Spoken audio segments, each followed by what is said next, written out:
I was born with cystic fibrosis. They got told I'd been oxygen my whole life. I wouldn't make it past 16 years old. Today, I'm joined by Sophie Grace Holmes, an athlete. She's a coach, a motivational speaker, fitness model. Like, how many tablets and things were you needing to take? Well, I was, up until the last few years, taking up to 80 a day. I want to do the best I can physically do, but ended up in hospital. And I remember the doctor then sitting on my bed being like, probably have 2 years now if he happens to carries on at this rate. I don't really have time to die, so what am I going to do about it? I do truly believe that fitness is powerful. It did change my life. The power of pushing your body, pushing your mind, doing all these experiences and how much stronger your mind is. Some of these challenges, though. The same year, climbed the Mont Blanc, Himalayas, Grand Paradiso. You've done an ultra marathon as well, I believe. When COVID hit everyone, all of that was taken away from me. You have to see these things as opportunities. Leaning into change is so healthy. You know, I've helped a lot of people, even just via personal training and online coaching. I want to be able to give more. I know I can give more. Hi, I'm Dr. Jane Leonard. I'm a GP and cosmetic doctor, and this is my podcast, The Confidence Clinic. Every week, I'm going to be sitting down with different guests to talk about their life stories. We're going to be talking about how they got to where they got, the challenges they faced along the way, and how their confidence has evolved along their journeys. Hi guys, welcome to The Confidence Clinic. Today, I'm joined by Sophie Grace Holmes. Sophie is a really inspirational woman. So you've got a background of being an athlete, she's a coach, a motivational speaker, fitness model, and this is all on the background of having a genetic disorder called cystic fibrosis. So giving you a bit of details about that, cystic fibrosis is essentially a condition that affects the respiratory and digestive system, and it's a progressive condition. So despite this, and against all odds, you've basically broken records, made your own story. That is really, really incredible and inspiring. So if we kind of wind back, probably a good place to start is being little, like growing up, how your sort of, it all started. Firstly, thank you so much for having me. And that was quite the intro. Yeah, So yeah. we better get into it. So yeah, I was born with cystic fibrosis, and I was actually also born 10 weeks premature. Right. So because my sisters were as well, my mum and dad were just sent home with me and they were like, you'll be fine. But when I was born, CF was not tested at birth. And so the hospital assumed that it was me failing to thrive Right. just because I was premature. But obviously, I think a parent's inner voice kind of knows there's something wrong. Right. And so I kept stop breathing, was repeatedly taken back into hospital. And there was one nurse that happened to be on duty the night that I was christened in hospital because they thought I wasn't going to make it. Really? And people with CF, as you know, have salty skin. And she touched my skin and she was like, I think she's got cystic fibrosis because she has a daughter with CF. Right. And so behind the consultant's back, went off and did these tests. Really? And obviously they came back and my mum and dad were given the news that I had cystic fibrosis. Right. And they basically felt like they were bringing up a child to die because they got told I'd been oxygen my whole life. I wouldn't make it past 16 years old. And so for them, it was just such a big adventure in itself, but obviously little did they know that I was going to be a bit of a fighting force.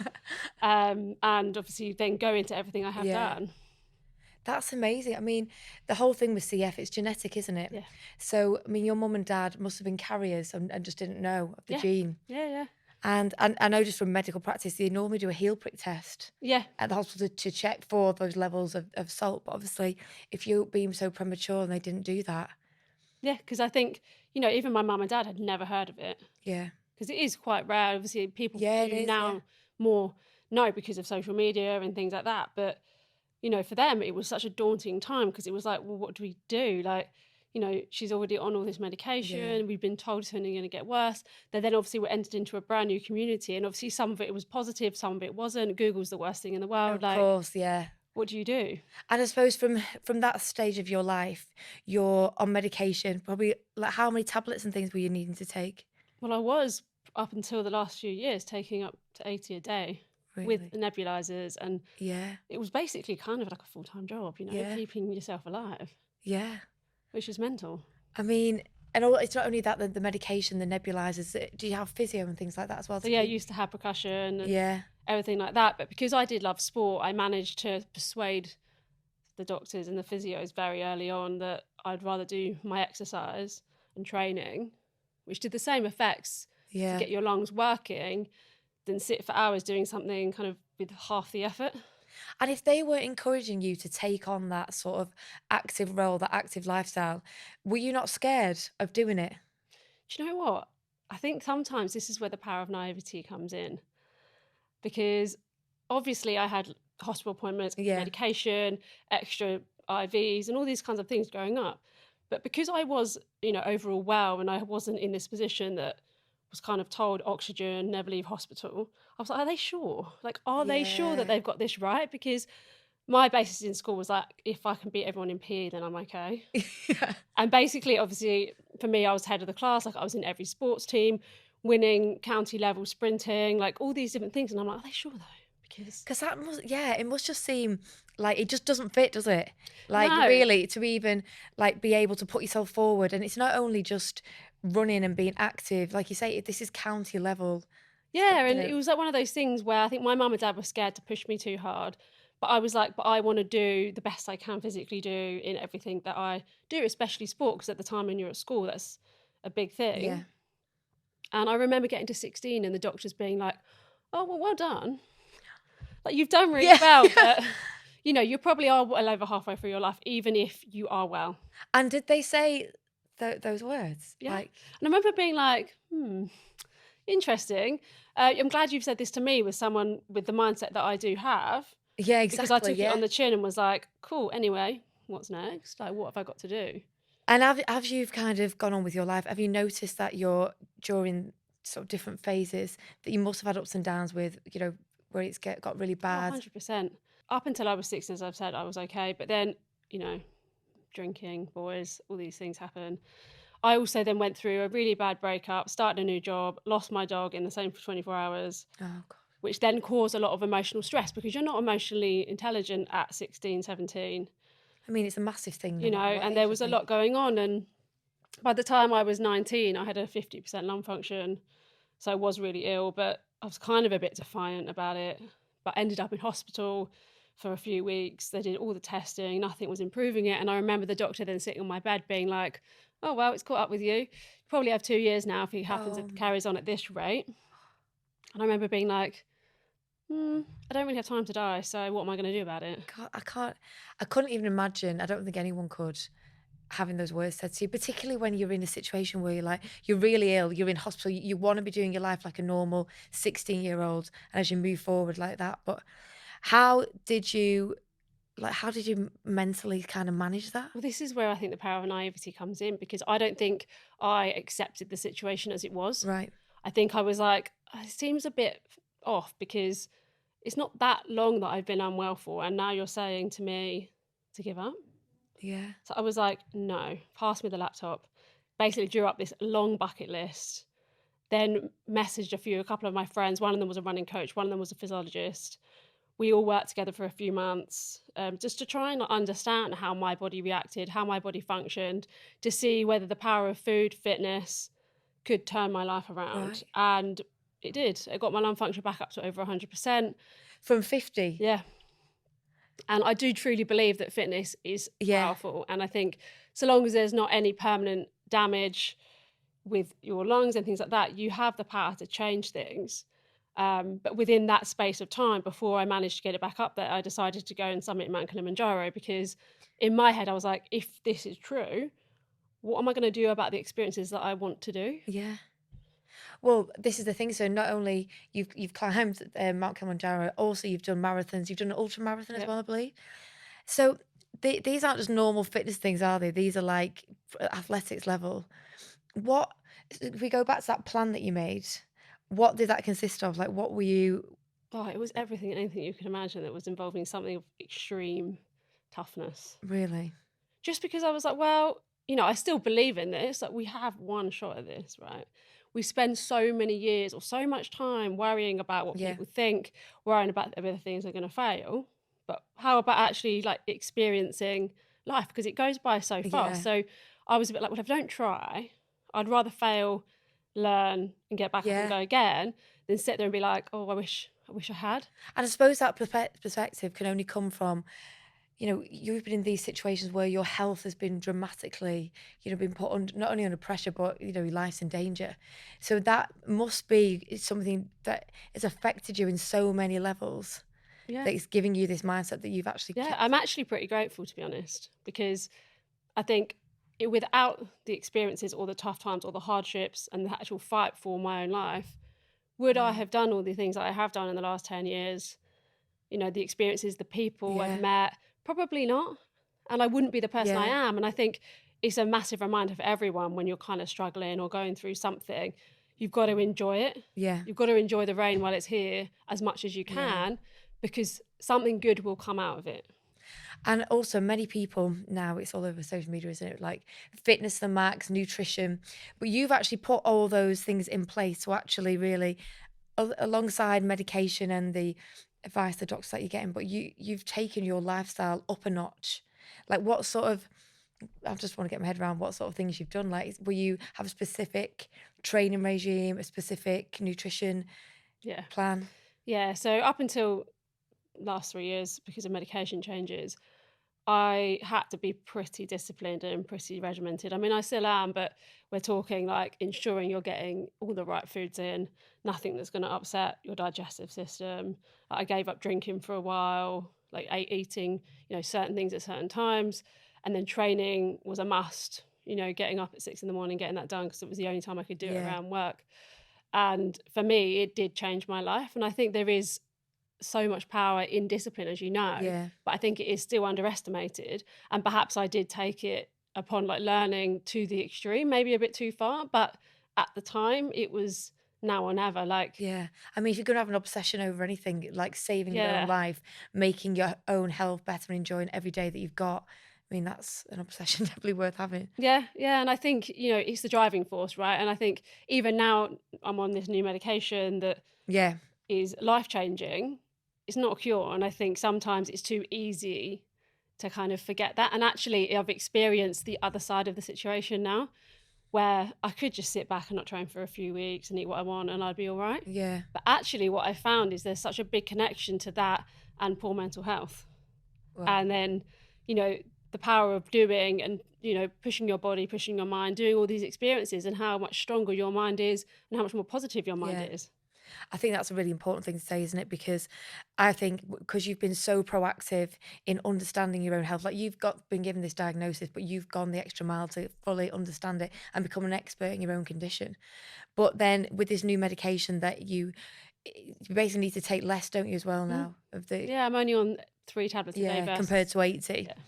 And yeah, I mean that's crazy, isn't it? When you think that you like just to organise that as well must have been really Yeah, every even now I look back and I'm like, where would I put it in my life yeah. now? Like, this is the thing. But just that thing now that because you've gone through it where you made sure that everything was in place to protect and safeguard your own health. If you did sit back on it, it would really, first of all, your mental health with like depression, anxiety, naturally Yeah. will probably evolve, and that can happen with any chronic disease. Oh, yeah, definitely. And I think I've been really lucky where, although I've had a lot of hard times, I've always had that fire being like, anyway, I've got to do this and I've got to do that. I want to achieve this and I want to Yeah, achieve that. And I think that's amazing. But then obviously when COVID hit everyone, all of that was taken away from me. My business, because it was one-to-one in person, yeah. all the challenges I had planned, everything. And I think for me, that was such a huge lesson and a huge learning curve and a lot of growth within that. So thinking back to that time, then, I mean, how did you sort of rebuild things moving forward? Because you've made quite a lot of changes, haven't you, work wise, and Yeah. what you're thinking to do. Yeah. Well, it was interesting because I remember going in and doing my last client and just then shutting the door to the gym and being like, so I've done this for 8 years and I've just shut the door like with nothing because I had to. And Yeah, I went home and I was like, well, I just enjoy the evening, woke up the next day and I was like, so now what am I going to do? yeah. Because I'm not just going to sit here. Like, I've got an opportunity. And you think you have to see these things as opportunities. And so then I built my online platform, So built you my online continue doing clients. your personal training platform, just not one-on-one, just bringing it more. Yeah. And actually, it was something I've been wanting to do, whereas this forced the situation. I think sometimes you need that Yeah, because it's terrifying, isn't it? Like when you're trying to shut something and start something, and it's like sometimes you just yeah. have to shut the And door. really, at that time, when you're under that much pressure, you often feel like I just need a minute just to Yeah. take, but you can't have that minute because the bills have all got to go Yeah, paid, exactly. Right. etc. Yeah. Yeah. So, how have you found it's been different then? Have you found that you've been able to grow a community more? I can imagine that online you can probably get more done. Yeah. in some ways. It's completely different. Obviously, you don't have the one in-person interactions. It's all on WhatsApp or phone calls or Zoom or in-app. Yeah. So it's very different. I still do enjoy it, but I think I'm now at a point where I feel like a change is on the horizon and I've got so much more to give in another area Yeah. because I've done it now for nearly 11 years. And it's been an amazing experience. And I've had some experiences that some people would never have, like working with royal families, Yeah. celebrities, all these different things. But now I feel so passionate about change. And I think Yeah. leaning into change is so healthy. Absolutely. And I think also, like, as you evolve, it is these things like COVID. No one obviously wanted that to happen, and everybody was forced to take a minute and have a long, hard look at themselves and their lives. And some things change the better and some maybe not so. But if that hadn't happened, you wouldn't have made that transition, and you might have found yourself really, limited in so many different ways. Yeah. And I definitely wouldn't have got to where I am now. So I think, like, if there is anyone struggling or wanting change, like, you just need to do it. How did you, like, just going back to that though, how did you fit in before? So when you're doing your PT, all of your personal training that you're doing, all the challenges that you were, how did you manage that? Oh, it was hard. Honestly, looking back, I don't know, because I was working locally. I was working in Southwest London, working in Southeast London, Yeah. and then going back at the end of the day. And then training yourself. Then training myself somewhere in between that, whether it be like the hour that I was free or like before or after work. And it was a very hectic Yeah. 5-6 years that I did all of that. It was amazing, but I think it was definitely a bit unhealthy. I think that's how I kind of pictured it, because I think it's mad that when you're in those situations where somehow you can have a day where you fill it so effectively and you just love the sort of running around and like meeting lots of different people and cramming it all in. But definitely there gets to a point where you can't sustain it. No. And particularly because your job is obviously fitness related, so, and also very much like energy giving in terms of one-on-one with people. Yeah, and also then I had my health to think about on top of that. And so, like, I think for me at the time, it was very much like, I just want to be successful and I want to make my business work. And you do have to put in the work. But I Yeah. also think, like, you have to give yourself downtime because otherwise you lose the creativity or you lose the energy. And Exactly. It's inevitable, I think. And also it's having that time to make the changes often when you do sit still with it. yeah, Because you can continue running like that until something goes wrong or something comes out of your control that forces you to stop. yeah, Or you've just got to go, right, I need a minute now and just actually reflect on it. Because I think going back to what you were saying earlier on about stress and things like that, that when you had your flare up in CF, it was often related to probably physical or psychological stress, whichever. But when you do a job like that, if you think about it, the levels of stress. yeah. Because I was also doing the classes as I was teaching it. So, like, I wasn't just doing one-to-one. I was doing classes where they're involving high energy, doing all the weightlifting or the HIIT training or whatever it could be. Right. And everything in between. So, looking back, it's like I'm quite impressed with the fact that I did that. But I mean, also, yeah. like, I did then end up in hospital. I think it was 6 years ago now Right. because of that. So what happened then? Just working ridiculous hours, running around after all the clients, and like doing what you've got to do within business, and just became unwell again. And so they just decided that enough was enough. I can't give you another round of more antibiotics. So ended up in hospital for 2 weeks. Really? And I remember, like, I was in my head, I was like, I'm this strong, independent woman. I don't need anyone. I literally was like, I'm going in on my own. My whole family were away. I was like, no one. I don't need anyone. And all I've got is these visions of me, like, lugging all my suitcases over to the hospital. No. But then they allowed me to go home for the final week because they trained me up to do my medication myself. And then lugging all the medication with an IV line in across from Kensington all the way home and being like, I can do this. No, that's But it's really, really that not independent. No. Oh my God. That just shows the power of the mind. Yeah. And I was like, I'm going to get there. And I remember I left the hospital, it was like torrential rain. I was like, it's going to be okay. I mean, I'm shocked they even let you leave like that, I suppose. But what medication regimes were you having to take then?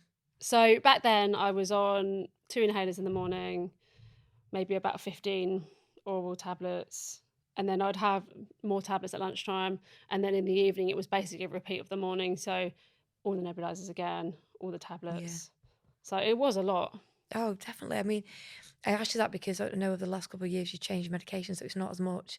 But even fitting all that into a really hectic day where you constantly, I mean, even just remembering it all. I mean, I'm sure Yeah. you had it like, but I had alarms on my phone, and like, I think it's a good thing to note is that a lot of people with CF can't work. A lot of people can't even really get out of bed because they're unwell. And even now, like, this new medication has saved lives, yeah, but it comes with some really hard side effects sometimes for people. yeah, And so it's a very tough one because it's like your physical health is stable, but your mental health might yeah, not be. yeah, totally. So, you know, I don't even know how I used to manage it back then, but I had to be extremely organised. Yeah, definitely. I think it's all going back to mental health. I think many people with any chronic illness, it often goes in hand, depression and anxiety. Have you had moments where you've really sort of felt that? Oh, absolutely. And I think for me, I think the hardest thing was it is related to the new medication. So Right. I'm stable now, but when I first went on it, I was like, I don't know who I am. I don't know what's going on. Like, Really? Did you it? know, I lost complete the fight for life. Like I was like, you know, my physical health is like the best it's been for years, but I'm not interested in anything. I don't Right. want to do anything. Like, you know, I couldn't sleep, didn't want to eat, I was just like, I don't know, just completely changed the person I am. And Gosh, really? it was, Is that a noted side effect of it? yeah, and it was really hard because the hospital were like, no, no, no, it's not. You're just finding it hard to accept that you could be here for a long time instead of, you know, fighting for your life. And it's like, no, like this is a bit strange because last week I was fine. Yeah. This week, now I've been taking this medication because it kicked in within 3 hours of taking it, and you could feel that. I could breathe deeper. Really? You know, I didn't have stomach problems after 24 hours, like all these different things. So it was powerful medication. And, you know, even today, like the things I would notice if like I am struggling for whatever reason, those emotions are heightened. If I'm having a good time, those emotions are heightened. Right, So wow. like it's at the extreme ends of the scale, and then you have to again get your head around, like obviously when you're more on the other end, to be like the medication isn't helping.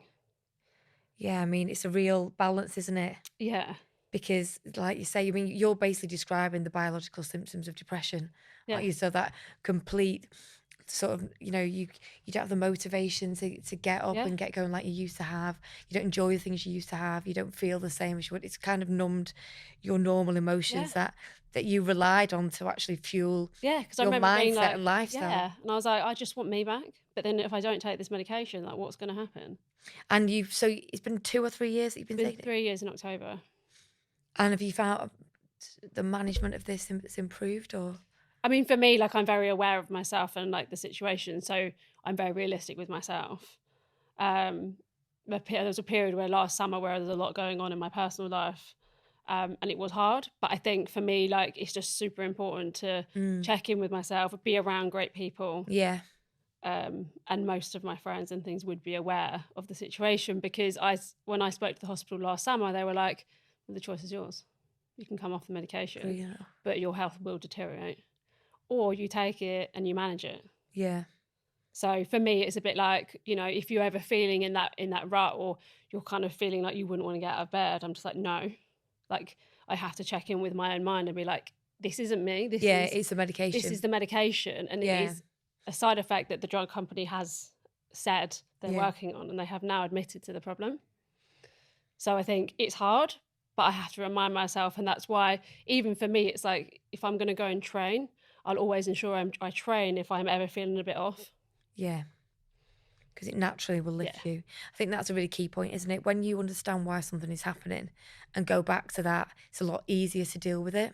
yeah. I think it's when you lose control of that and then your mindset and just everything's affected by it. Yeah, and there's a few things that I live by. Like one of the quotes is, "It's the excuses you make today that will be the regrets you have at the end of your life." Yeah, And I'm like, the things that I want to achieve or the goals that I want to achieve, if I don't just do them, I will regret them. Like yeah, sometimes I sit there and I imagine myself like really old on my last day and someone showing me a video of what my life was and what my life could have been. yeah, Should yeah, I have taken action on the things that I really wanted to do? And that scares me so much that I'm like, even if I don't know how to do it or like what, you know, the process is, I'm like, I need to just yeah, do because I'm so scared of missing out yeah, of the things that, one, you're capable of, and two, like that you really could thrive in or that you'd love to do.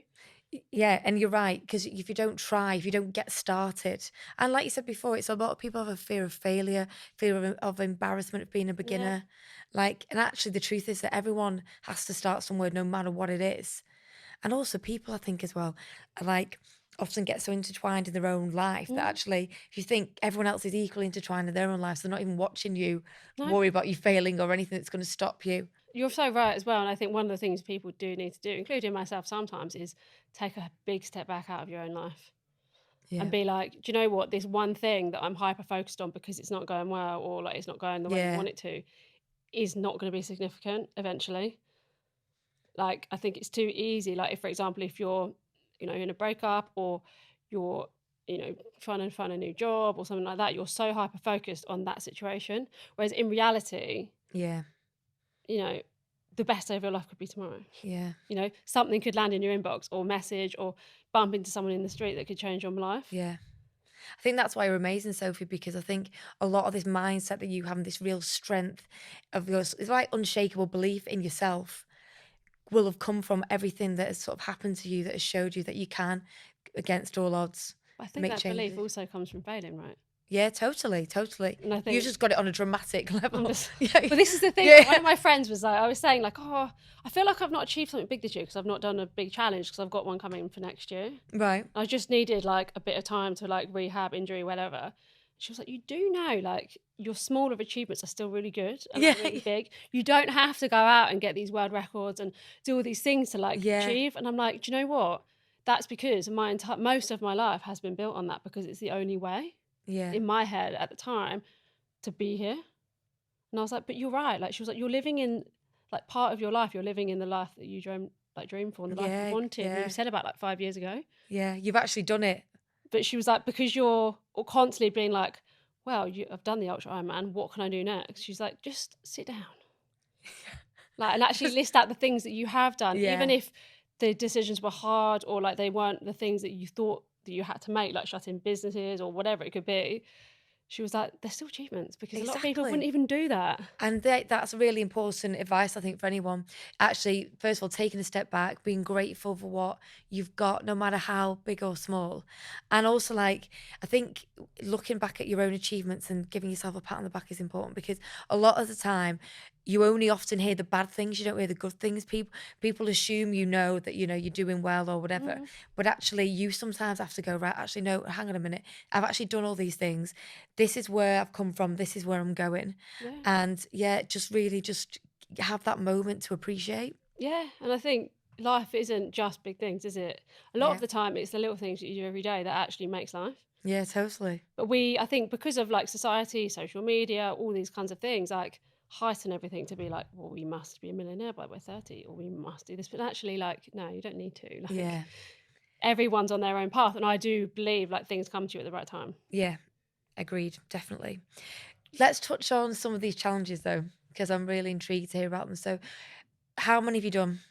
It's a good question. I've never actually counted them. Oh, okay. But they range from ultra marathons to probably one of my favourite ones actually was a paddleboard race from the Bahamas to West Palm Beach, Florida overnight. Oh my God. Which was 80 miles. And this is where naivety saves you sometimes. I know I've said it already, but I got offered this challenge and I was like, oh, cool. Yeah, whatever. It's for a CF charity in America. Great cause.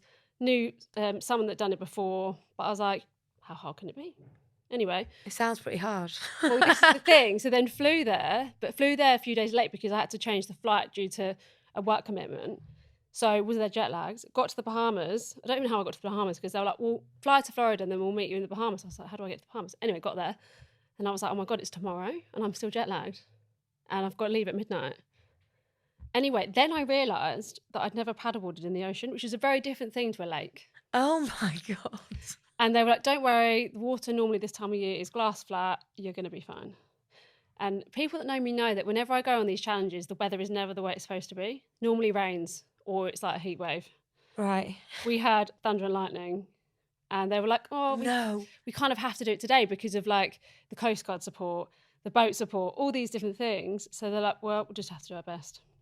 Anyway, I got onto this paddleboard and I remember standing there like leaving the shore behind being like, there's sharks underneath me, but apparently they're friendly. And we have 4-foot waves, we've got thunder and lightning, like all these different things.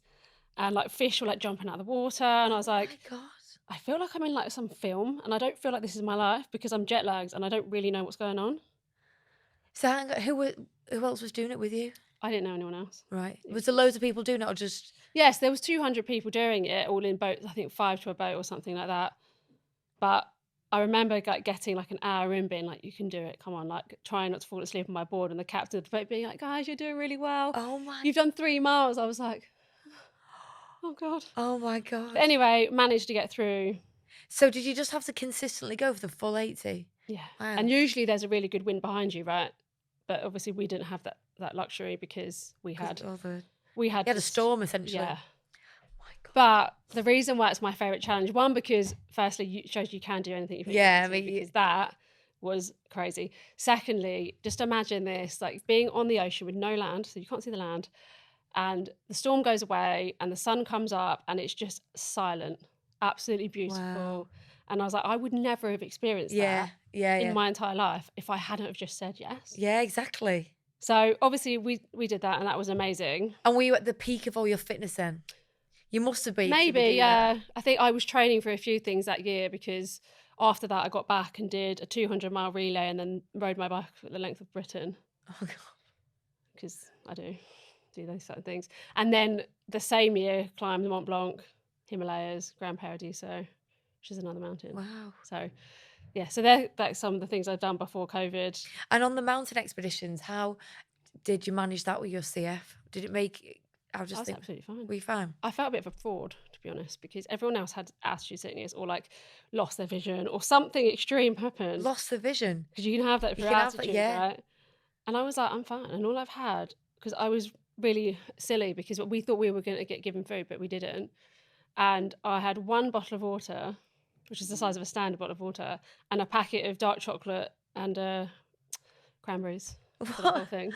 For the whole thing of what? The whole thing about Mont Blanc. So it was a couple of days. Oh my God. And I was fine. I do think sometimes though, like, and I've always said this about my body, sometimes my body must know that there's something happening. Yeah. And it's like, all right, I'll behave, like, come on. We'll get you through this. And then particularly if you've just got like a mouthful of water and like a packet of dark chocolate cranberries. Oh my God. Yeah. So that was an amazing experience. One I would definitely recommend for people because being on the top of Mont Blanc is beautiful. And did you do this with like the CF charity or anything, or has it all been independent? Most of it's been independent. A couple of things have been offered to me, like obviously like that paddle race, but most of it because I just wanted to go and do these things and I wanted to experience life. Yeah, I mean, you really have. And then obviously lockdown happened and I decided to do, because I was training for an Ironman that July. And I was like, I've done like a year of training. Yeah. And it's just been taken away from me because everything's like not doing it. So I did the Ironman from my house. And at the time I was living in a flat. And so... Oh, so you mean you could still do it? But well, I decided to because I was like, oh, I've just done all this training. And anyone that's done an Ironman will know it's like 16 hours of training a week. It's really hard. Yeah. And I was like, and I don't know. And at the time I was like, who knows when these things are coming back? So I did a 180-kilometre ride on a turbo trainer and obviously lived by the sea. And then I think it was 842 laps of my front lawn for the marathon. Did you? It's a long way when you... I mean, the motivation to do that, Sophie. Like a lot of these events, I'd imagine it's all like everybody together. It's like, you know, amazing. You've got the support of like the crowd watching you. But you wouldn't have had any of that. You just have to have the voice in your head saying... No. Do you know what I did have, though? A guy that came by on my last 5K and said, oh, you're running a bit slow. I was like, excuse me? I'm running 50-metre shuttles. Like, I can't run much faster than I am. Oh, my God. I know. But motivation, isn't it, to get there? Yeah, and also the fact that you did it. Because I can imagine if you're training for something like that, knowing that you've got to put all the work in beforehand, make sure that you're at the peak of peak fitness. But then I would imagine if there was something come up where you maybe couldn't do it, I reckon some people would be a bit relieved as well. Yeah. Yeah. Because they might not have been put all the effort in, but you're like, no, I'm going to do it anyway. Well, I've done a few things like that off the cuff because I was supposed to do the virtual London Marathon last year, not last year before, but I got locked out of my house. Not due to my own fault, but I got locked out and didn't get into my house till 3 a.m. And I was like, well, I can't do it now. So I ended up having to run it the following weekend because I was like, loads of people sponsored me. Like, I can't not do this thing. And I remember it being the longest marathon of my life because it was so hot. Wow. And I was like, I've just got to get it done. How did you do that then? Did you say virtual marathon? You remember London Marathon went virtual because of COVID? Oh, yeah. I had a place, but I was like, I've got to do it now. You know, Gosh. got a place. So that was an interesting one. But probably the most recent favourite is the Ultra Ironman that I did in Lake Como last October. Wow, what a great place to have it as well. Oh, it was beautiful. Even if you don't like riding bikes, you definitely like riding a bike around there. Yeah. So Ironman's riding the bike, running, And swimming. swimming. Yeah. And I just decided to do it because I was feeling a bit lost in my life at the time. And I was like, well, maybe I need a challenge, like something I have to really get my teeth into. Yeah. Something I have to. And then I met a guy called Ben Parker who owns the Runner app. And he said, yeah, cool, I'll train you. And he was like, but you have to start Monday because we only got 16 weeks.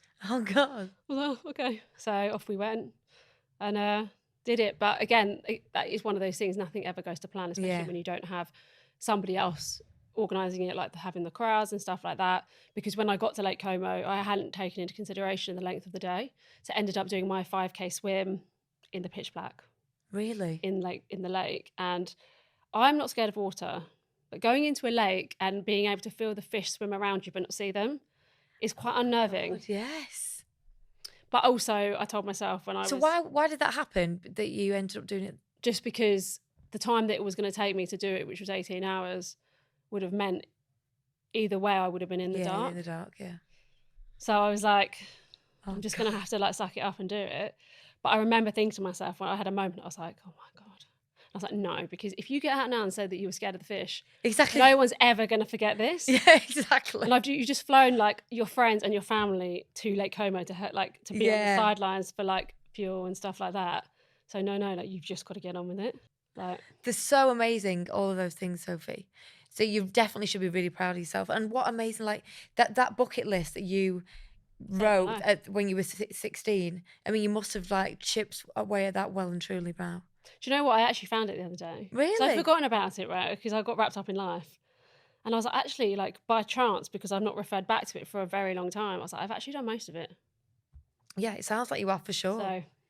So let's talk now about you've made a bit of a change in your past, or a gradual change that you are now doing your online coaching. Mm-hmm. And then you're moving more into a sphere what I think is definitely suited to you in life coaching. Mm-hmm. If anybody can have the experience, have the passion, and actually have, again, just broken records, it's you.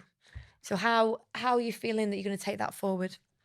Do you know what? I'm obviously terrified because it's like a brand new industry. It's something I'm very passionate about, but something I feel, very, very much the right person after the experiences that I've had. Yeah. Experienced a lot of things on like different levels, and I've helped a lot of people even just via personal training and online coaching in that capacity as well. Yeah, I would imagine actually you've probably been doing this a long time. It's naturally found you. But I think for me, like I want it to be something that I really do focus on, like I have done in the past with the coaching, and then obviously, have a very niche number of personal training clients online, because I want the next thing for me is, I'm recognised to be a life coach. Yeah. And life coach, I haven't actually ever seen one, but I've wanted to on different occasions. And what do you think? I mean, offering things to people in that way with your background is going to be amazing, but how do you kind of protect your energy in those situations? So I think a lot, that is what I've learned from being a doctor, that often that, we hear all people's problems, we absorb them, you effectively get your teeth into fixing them, don't you?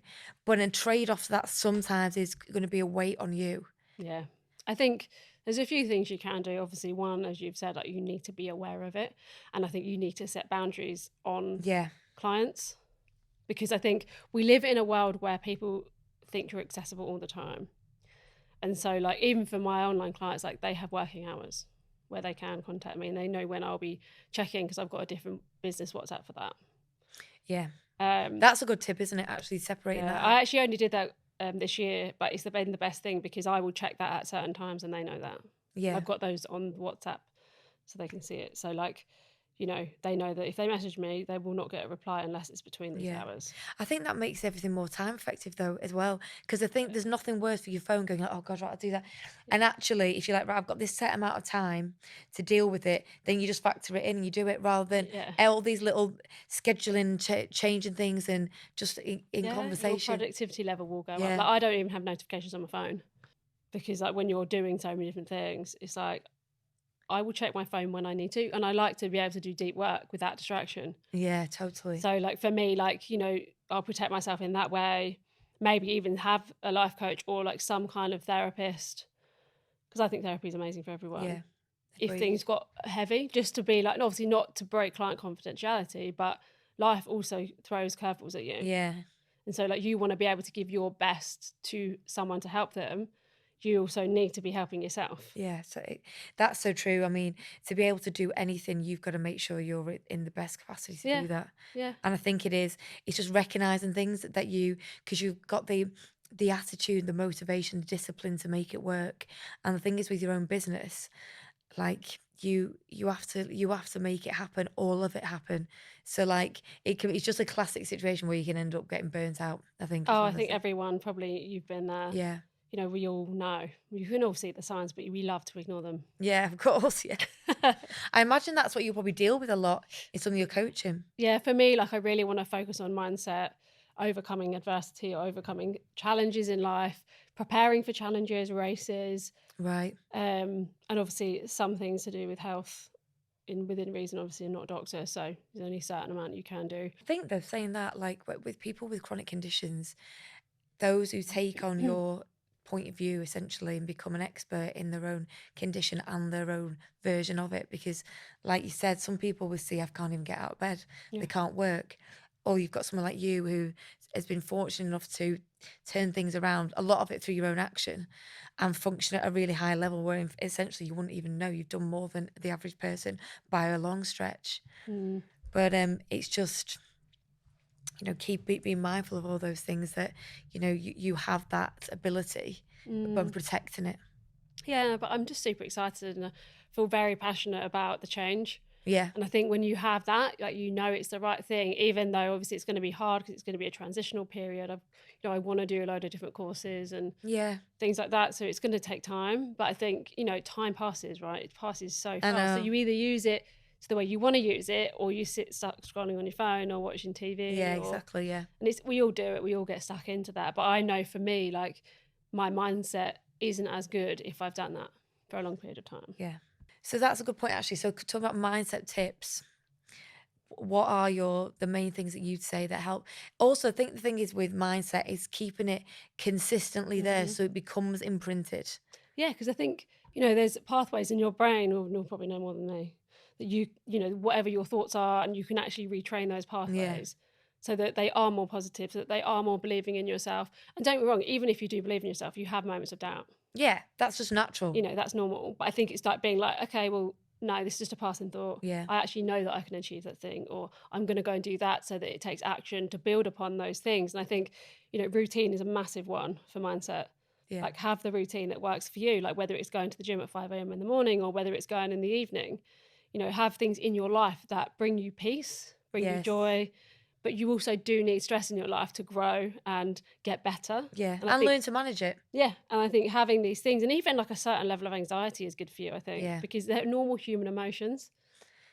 And I think it's really hard to, obviously you need to self-monitor and learn yourself, but I think having the discipline, having the consistency in your life, doing things that, you know, give you peace, give you joy, push you, like this as well, obviously massive push for training. Yeah. You don't actually have to do the mad things, though. You can just, you can't just keep it. Yeah.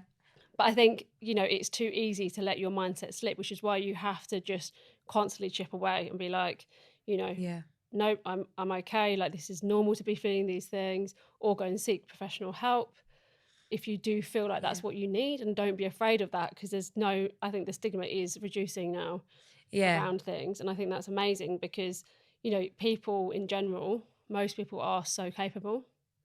And that's partly why I want to do what I want to do, because people don't realise it. Yeah.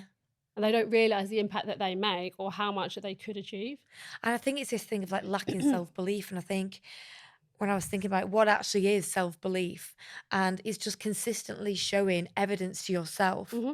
to make you believe that you actually can do it. So Hmm. if you reflect back, like, I always think of it, but like getting up in the morning, going to the gym all week, you have that moment where you can just roll over and go, actually, no, I'm not going to do it. But the fact that you do it, you keep the promises to Hmm. yourself, builds up this bank of evidence that you are the person that you are becoming, or Hmm. becoming the person you want to be. Well, yeah, and I think that's the perfect example, isn't it? Because it is so easy to hit the snooze button Yeah. and be like, oh no, tomorrow. But actually, it's taking action, cutting the excuses. And if you just promise yourself, like, for me, like today marks day one training for my next race. Really? So I'll be running later. But I'm like, I'm fit. So I've just done a half marathon, so I can definitely run a half marathon. But I'm like, no, like I want to do it really well. Yeah. So if I want to do that really well, then I've got to put in much more effort. Yeah. So I'm like, no, day one, it's time, take the bull by the horns, go and do it. And you've almost just got to see it as part of your routine, part of your lifestyle. Yeah, it's prioritizing everything, isn't it? And it's that you can easily go, oh, I'll go tonight, I'll go to the gym tonight, oh, I'll go and do that. But actually, unless you factor it in, you make that time. And I think that goes for anything, even like catching up with friends. You always say, oh, I'm going to do it. It's actually, no, make the time, make it happen, Mm. and stick to it, because I think that's when time, like you say, goes really quick. Oh, I'm a very much a diary planner. I love to plan my diary on a weekly basis, normally by the hour. Really? Like obviously, like roughly, as life happens, things change, but it's like then you know what you've got to do in that day, and the key is not overwhelming yourself with so many tasks Yeah. that it's impossible. So like for me, I'll be like, right, these are the 3 priority tasks that must get done today. Here's a couple more in case I've got the time. Yeah. What about your nutrition? This is a random one to say, but how have you brought all that into your sort of like keeping your health alongside this fitness? Because obviously you mustn't have, Yeah, for all the training that you're doing, you've got to match it. of course. And I think nutrition is one of the hardest, I think, to kind of get right. And two, like one of the easiest ones also to let slip because it's so easy just to get an Uber Eats or a Yeah, of Deliveroo or course. just throw something in the oven. But for me, it's like I'll have, I'm very consistent with what I eat Do you like meal plan and things like that? within reason. But a lot of the stuff that I make is one really simple because my digestive system doesn't love loads of ingredients in one go anyway.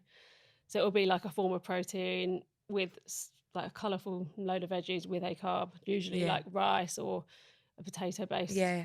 carb. And like, although my people probably think, oh, that's so boring, it works because Yeah, it's cool. 20 minutes in the oven or Yeah. whatever it may be, or the air fryer. Recently got one, Yeah. very good. But also like your body, if your body knows how it's being fed, like it will react. So like I'm a firm believer, like if you feed yourself the stuff that your body actually needs, you will feel better, and that really Yeah. reflects mentally and physically. Totally. Like whereas if you're just going to eat like loads of sugary stuff or drink a lot or whatever, you Yeah. It will all affects. automatically feel worse. And whereas for me, like my priority is achieving these things that I got told I never would achieve. Yeah. So you need to throw everything And I at do it. genuinely enjoy eating like that because I've made like recipes and food that I love to eat. Yeah. So like it is really important, I think. I think definitely I've learned that more now, of like factoring in, like not even meal prepping, but planning, knowing, right, Mhm. well, I'm going out for dinner this evening, so I need to be doing this on the other days.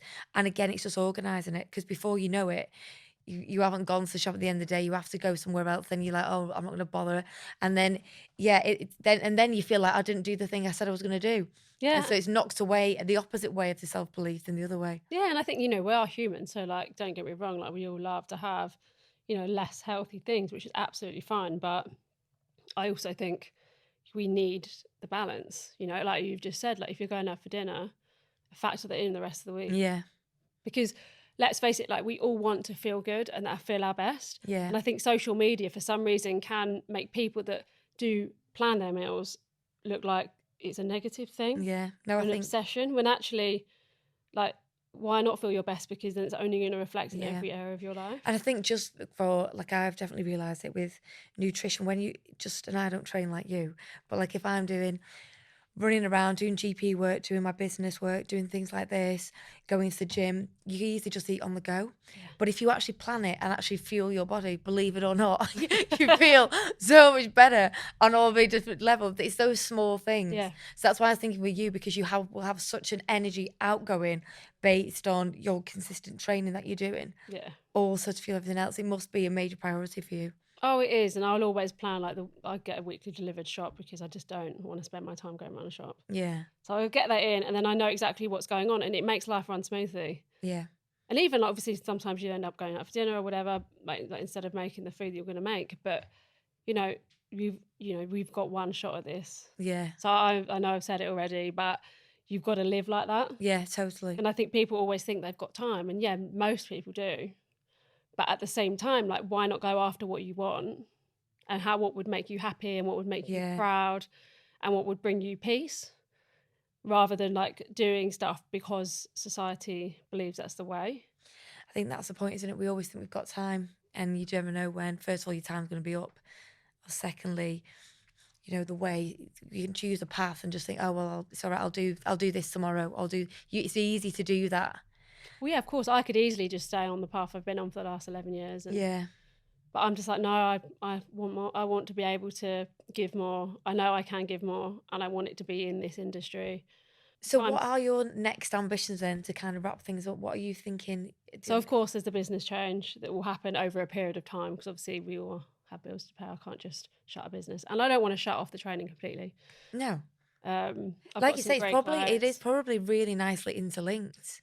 Yeah. And it's all about the relationships that you developed over time. Yeah. So that's obviously the work-related aims. I want to actually get my own podcast back next year. Yes. Which would be amazing. So I had some amazing guests on there last time. And I remember like I'd get to the end and be like, oh my God, I've got to go and do something now because they're doing all this stuff. Anyway, and then I've got a really big challenge that I'm planning for next spring. Is that a secret? Do you know what? It's not, because I am still on the fence. But if I tell you, then I have to do it. But I told people already, and I've even got someone who's willing to train me for it. But I think it's the fear. Right. Okay. This sounds pretty intense. And if you're scared, because it could be a world record. Oh wow. Because no one with CF has done it before, basically. And to give you a clue, I'm running the London Marathon. I'm also running the Edinburgh Marathon. And there happens to be 35 days in between. Wow. So the thought is potentially running 35 marathons in 35 days. Because I can. A marathon every day for 35 days? Yeah. Oh my God. Which I've been told is very much doable. So, Well, if anyone can do it, you can do it. So, but the thing is, it's one of those things. I actually wanted to do it when I was 30. But I came up with the idea too late to train for it. And what sort of training? Like, I couldn't even imagine. It will be huge because I think up until like the end of this year, it will just be like getting up to like 30K fitness and all these things. But there will be days and weeks where I'm still working, but having to do back-to-back marathons as for practice. Which is terrifying, isn't it, really? But you only live once. Exactly. I mean, God. And just being like, done that, sit down at the end of May and be... Yeah, and also, like, I think you have the mindset, you have got all the evidence that if it can be done, you're somebody who can do it. Yeah. So, I mean, if you want to put yourself through that, but again... I also thrive in this environment. Yeah. And I think for me, like, where I've obviously had this year of not doing a big challenge, by the time that comes around, I'll probably be like, do you know what? Let's see. Let's just push that. Yeah. Because I love being on that fence where you're like, your mind's going, oh, you can't do it. Stop. It's okay. You don't have to finish. And then being like, no. Even if I have to crawl. You'll get to the end. And obviously, starting with the London Marathon would be amazing, and finishing on the Edinburgh Marathon, which is another amazing race. Yeah. Whatever happens on that Edinburgh Marathon, so long as I cross that finish line, even if it takes me forever, it will help get me through because there will be crowds. Exactly. And they're the two massive ones anyway. Yeah. Oh, so when I got the London and then obviously entered Edinburgh, I was like, oh no. And how many marathons would you have done? So not before this challenge, you're going into it. How many marathons have you done to date? 3. Right. So not actually that many. I've done one ultra, which is 100K, which is a very long way. Yeah. And then I did the marathon on my lawn. Then I've done the London virtual, and then I've done another one. God. Amazing. Casual. Well, you truly are inspirational, Sophie. Honestly, I'm just taken aback. I'm still trying to digest all the things. Fancy marathon next year? Let me know. Yeah. Do you know what? I've never done one. We could I do would one together in I London would on do one of the days. Yeah. Oh, well, I'd have to do all the training, which I could do. Yeah. I have done quite a bit of running. There you go. Done. Okay, fine. Yeah. Okay, well. But honestly, thank you so much. It's been amazing to chat. Oh, thank you. I feel like we could talk all day. I know. It's been lovely. Thank you so much. Thank you, darling. Thanks.